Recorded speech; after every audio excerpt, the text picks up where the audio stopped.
পবিত্র ঈদ উল ফিতর উপলক্ষে ট্রেনের আসনের অগ্রিম টিকিট বিক্রি শুরু করতে যাচ্ছে বাংলাদেশ রেলওয়ে।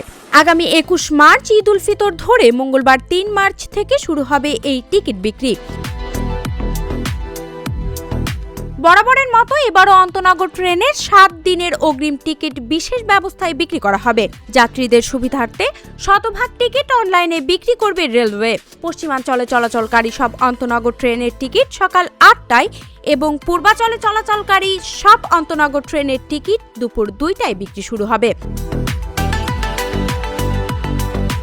রেলওয়ের সিদ্ধান্ত অনুযায়ী ১৩ মার্চের টিকিট বিক্রি হবে ৩ মার্চ, ১৪ মার্চের টিকিট বিক্রি হবে ৪ মার্চ, ১৫ মার্চের টিকিট বিক্রি হবে ৫ মার্চ, ১৬ মার্চের টিকিট ৬ মার্চ, ১৭ মার্চের টিকিট ৭ মার্চ, ১৮ মার্চের টিকিট ৮ মার্চ এবং ১৯ মার্চের টিকিট ৯ মার্চ বিক্রি করা হবে। আরও সিদ্ধান্ত হয়েছে চাঁদ দেখার উপর ভিত্তি করে আগামী ২০, ২১ ও ২২ মার্চের টিকিট বিক্রি করা হবে। ঈদযাত্রায় অগ্রিম টিকিট একজন যাত্রী সর্বোচ্চ একবার কিনতে পারবেন। এক্ষেত্রে সর্বোচ্চ ৪টি আসন সংগ্রহ করা যাবে। কোনো টিকিট রিফান্ড করা হবে না।